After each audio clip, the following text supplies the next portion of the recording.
Good afternoon, everybody. Thank you very, very much for coming along. Before going to the topic of the visit that we've had here in India, a fantastic visit, I just want to say something about the latest situation in Ukraine, because I know that everybody is deeply concerned about the barbarism that we've seen and the new focus of that barbarism by Vladimir Putin in the Donbass region, particularly his brutal offensive against Mariupol, which is why yesterday I announced we'd be sending more artillery and doing everything possible to help the people of Ukraine defend themselves in those areas. And at the same time, the extraordinary fortitude and the success of President Zelensky and the Ukrainian people in resisting Russian forces in Kyiv means that I can announce today that we will very shortly, next week, reopen our embassy in Ukraine's capital city.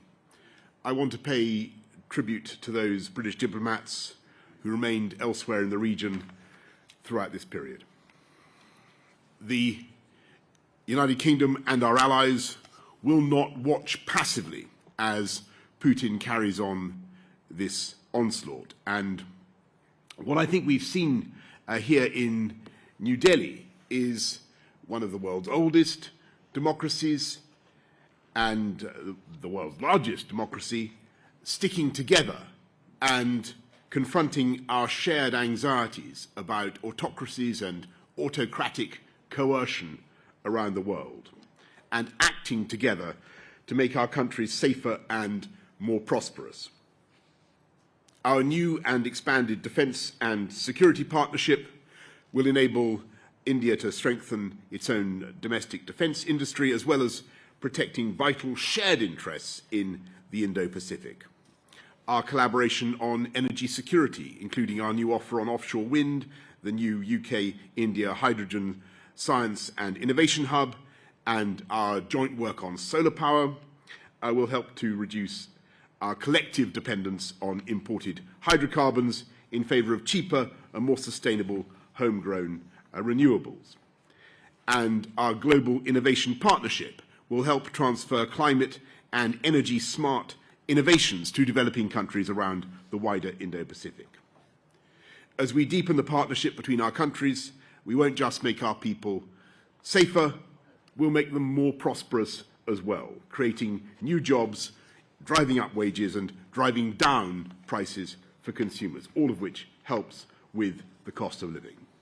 And our partnership with India is particularly powerful in achieving these things because India is an incredible rising power in Asia, one of the fastest growing economies in the world, already worth £2.25 trillion and set to be the world's third largest economy by 2050. India is also our biggest partner in the Indo-Pacific, which is increasingly the geopolitical centre of the world, with 2/3 of humanity and 1/3 of the global economy. And that share is rising every year.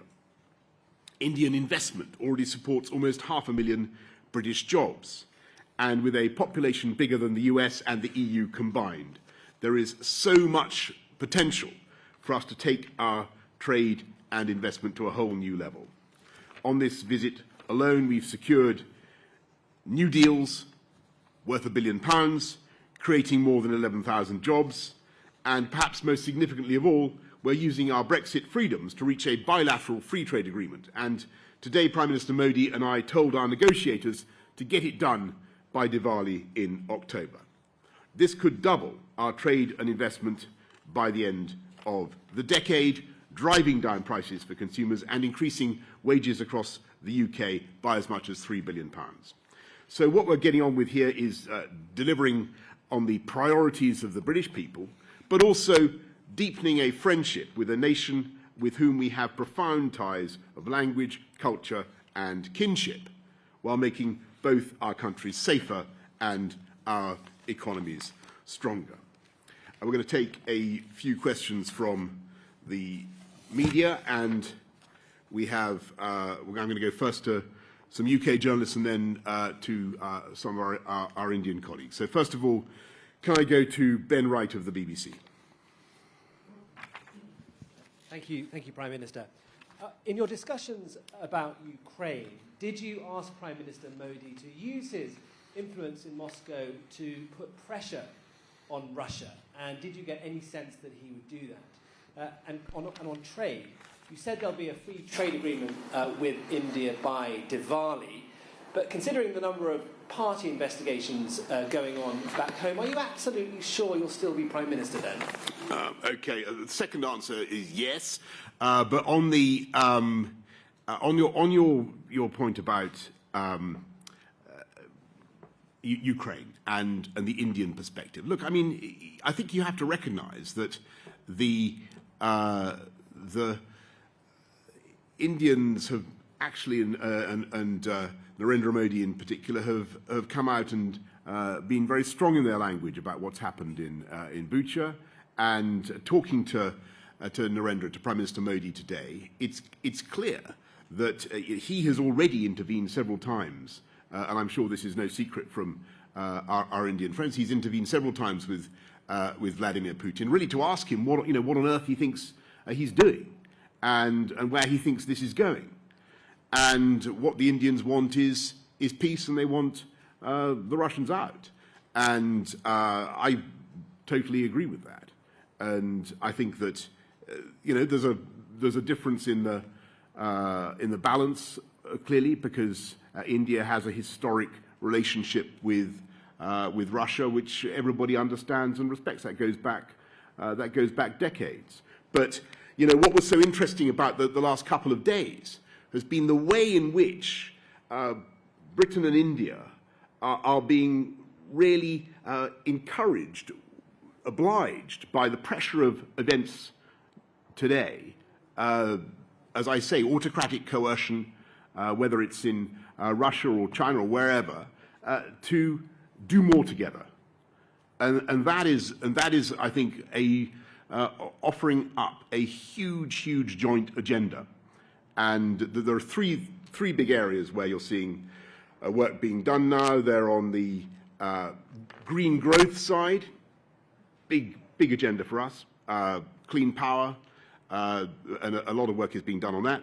They're on the security and defence side, and a huge amount there, which I could go into, and then of course on the trade agreement. And there, I think, all trade agreements are tricky, Ben, to get to your point about trade, but and there will be tough asks of both sides, but I'm sure we can do it. And what you got today was a massive push from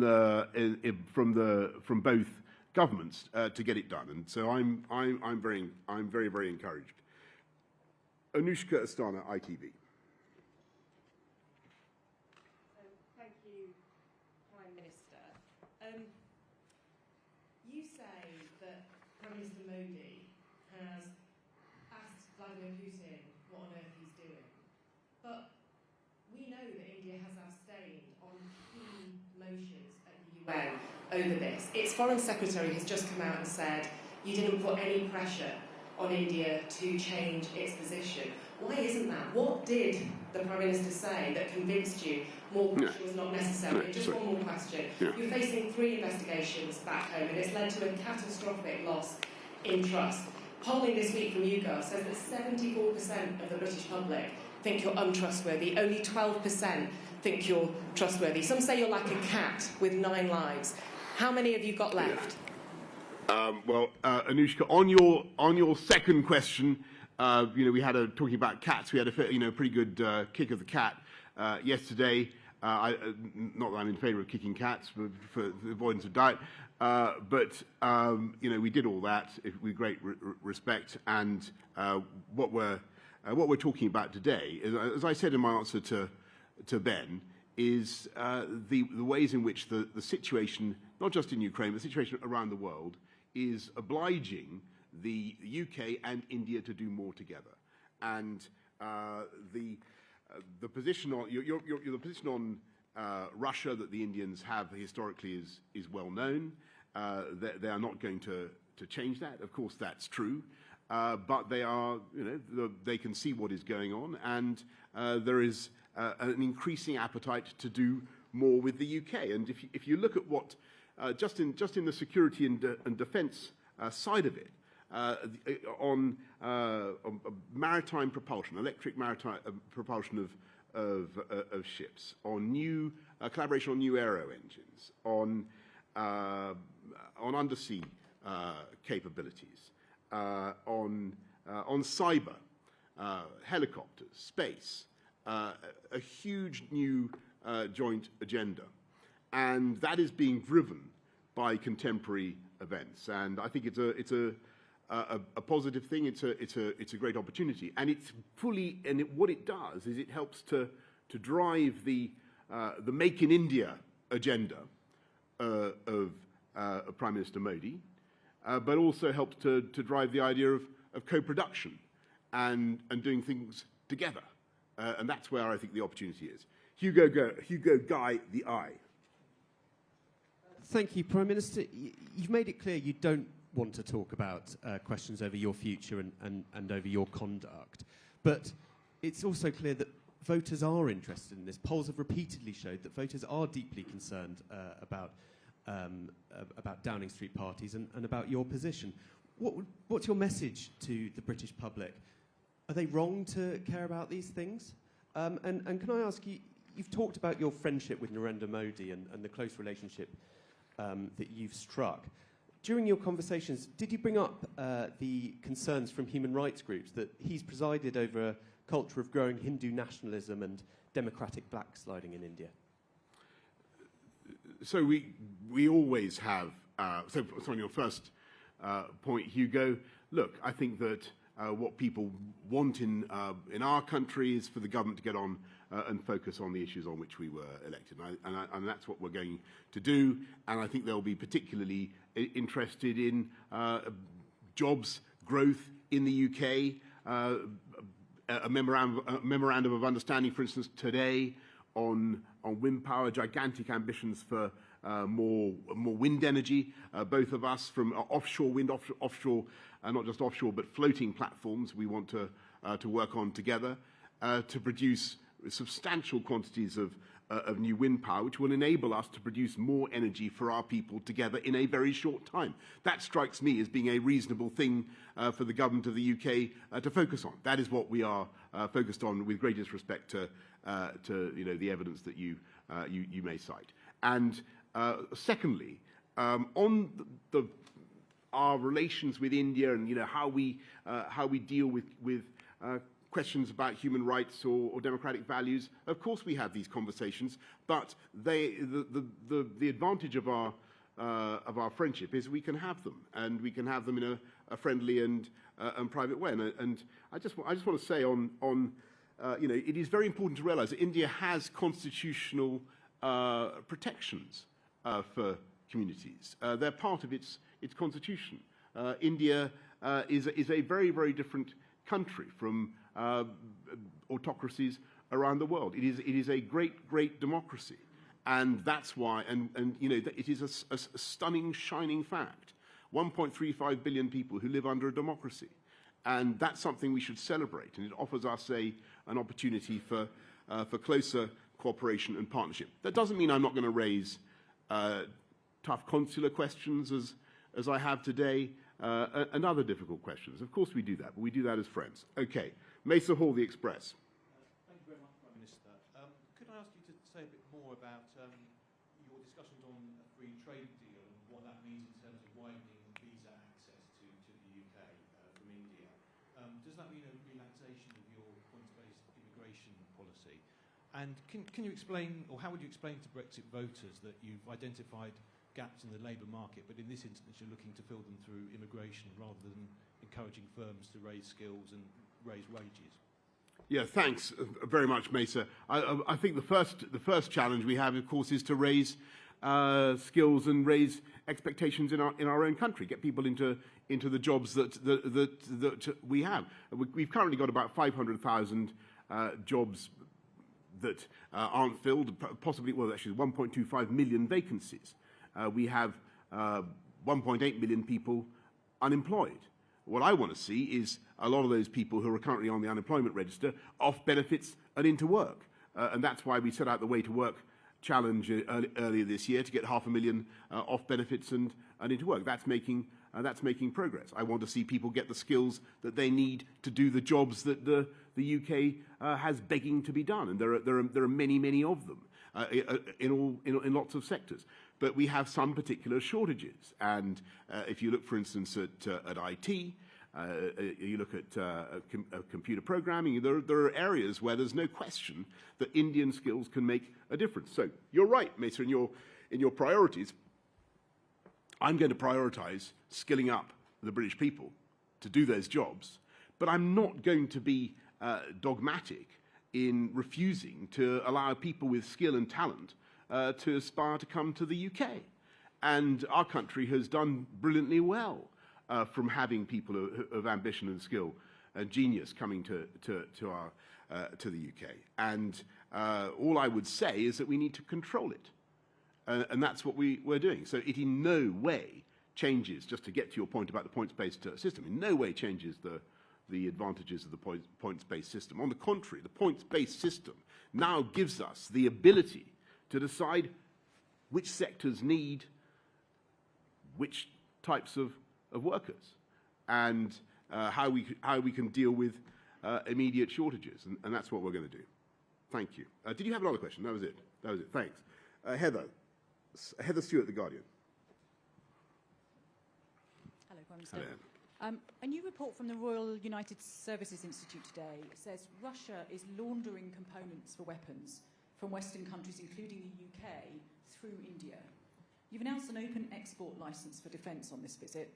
How will you ensure nothing that we export to India ends up in Vladimir Putin's hands? And second one, if I may, are you going to pass legislation allowing the government to suspend aspects of the Northern Ireland Protocol? Thanks very much, Heather. So, look, one of the things that has been really effective in the sanctions that we've seen so far is the ban on tech transfer to Russia, and that really makes a difference. And it's starting to mean that they can't service their planes. There are real problems starting to arise. We've got to ensure we keep that ban tight. We'll be making sure that we don't allow any loopholes of any kind. So we won't. We will take steps to make sure that stuff does not go through other routes to Russia. On your point about the Northern Ireland Protocol, look, this is something that has been a consistent issue for UK government. And I think it's very, very simple. It's about the balance of the Good Friday Agreement. And because of what is happening, I think that it'd be fair to say that the protocol really does not command the confidence of a large component of the population in Northern Ireland. We have to address that. We have to fix that. There are very substantial diversions of trade, and it's going on, and it's getting more acute. We have to fix that. We can. We think we can do it with some very simple and reasonable steps, and we've talked repeatedly to our friends and partners in the EU. We'll continue to talk to them. But as I've said many times now, we don't rule out taking further steps if that's necessary, and that's the position. But I've said that many times. Of course. Steve, that goes without saying. Steve Swinford, The Times.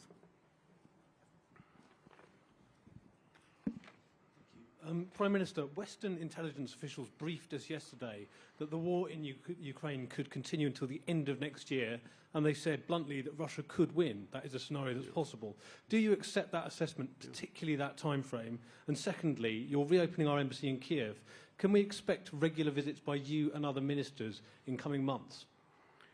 So, Steve, yes. I mean, look, I think the sad thing is that that is a realistic possibility. Yeah, of course. Putin has a huge army. He has a very difficult political position because he's made a catastrophic blunder. He has the only option he now has really is to continue to try to use his appalling grinding approach, led by artillery, trying to grind the Ukrainians down. And he's very close to securing a land bridge in Mariupol now. The situation is, I'm afraid, unpredictable at this stage. We've just got to be realistic about that. But what we've also seen is the incredible heroism of the Ukrainians and their willingness to fight. And I tell you something, I think that no matter what military superiority Vladimir Putin may be able to bring to bear in the next few months, and I agree, it could be a long period, he will not be able to conquer the spirit of the Ukrainian people. That is just an observable fact. On the contrary, what he is doing every day is strengthening and reinforcing that will to resist in the people of Ukraine. And so I think what we in the supporters of the Ukrainian people need to think about is what further steps we can do to support them militarily. And you know about what we're doing with the artillery that we're sending, the shells that we're sending, both NATO standard and Warsaw Pact, a former Warsaw Pact standard. You know about the armoured cars, 150 armoured cars. I think perhaps what I haven't said in public before is that we're also looking more at what we can do to backfill in countries such as Poland, who may want to send heavier weaponry to help defend the Ukrainians. So we're looking at sending tanks to Poland to help them as they send some of their T-72s to Ukraine, and other steps like that. And you know, I think about the anti-ship defences and so on. So we've got to look at what more we can do militarily. We've got to keep intensifying the economic sanctions. And that's what we're doing. We want to make sure that there is wave after wave of intensifying pressure on Putin. And we've also got to set out a vision for the future of Ukraine in the security architecture of Europe. And where does Ukraine fit in now? Because that, I think, is a question that everybody will need to answer. And the Ukrainians will need to be able to answer that question if and when there is ever a realistic negotiation, which doesn't seem likely at the present time. But eventually, what the Ukrainians want, and I think are now going to get, is a collection of security guarantees from like-minded countries, security commitments about what we can do to back them up with weaponry, with training, and with intelligence sharing.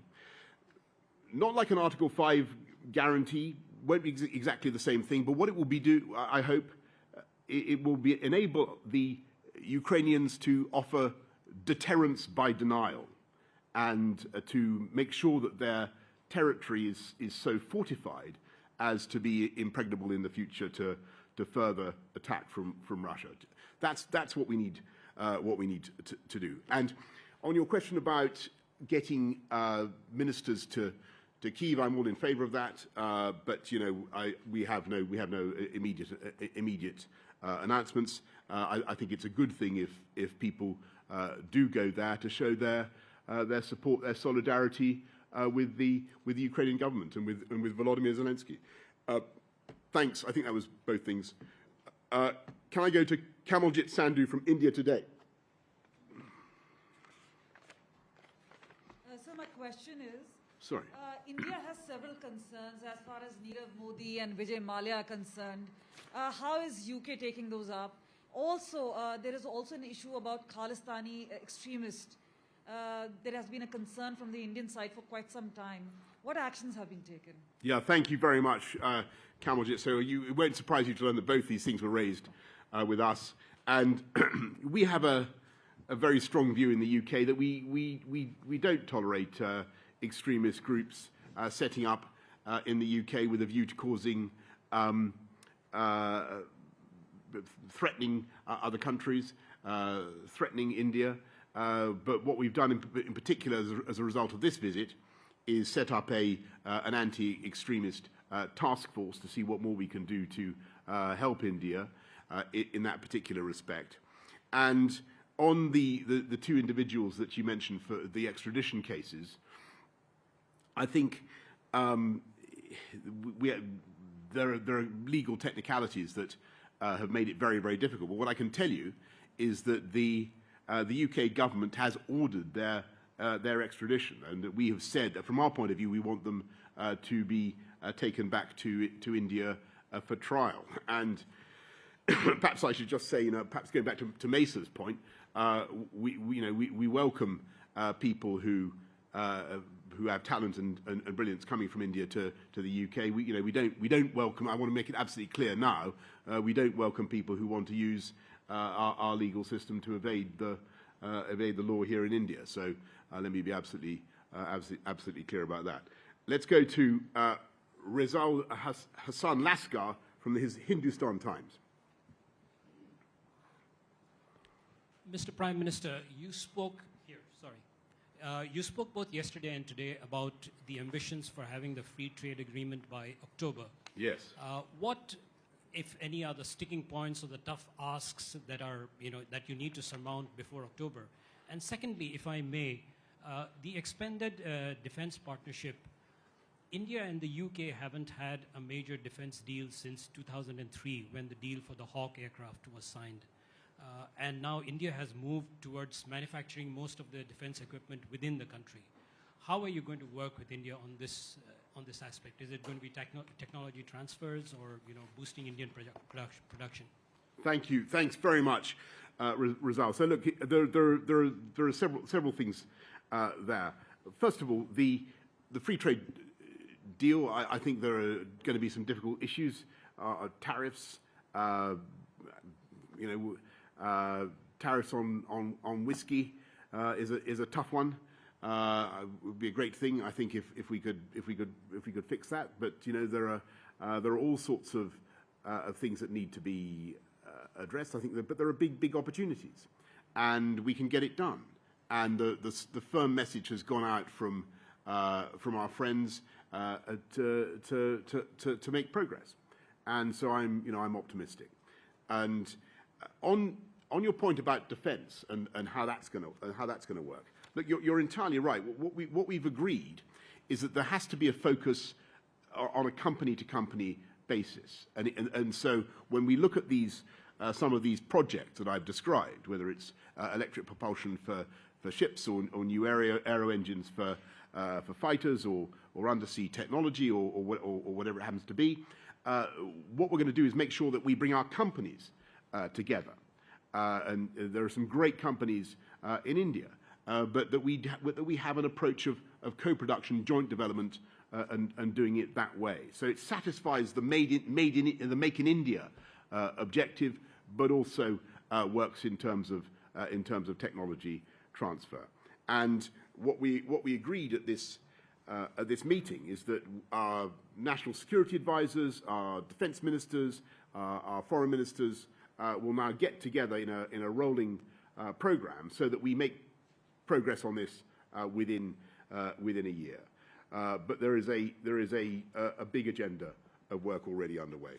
So that's it, folks. I think I think I have now addressed my budget of questions. I just want to remind you, in case you'd forgotten, the key statistics and takeouts from this wonderful mission and visit to India. £1 billion of investment in the UK, 11,000 jobs. I hope that hasn't escaped you. How many times have I said that? An MOU on wind,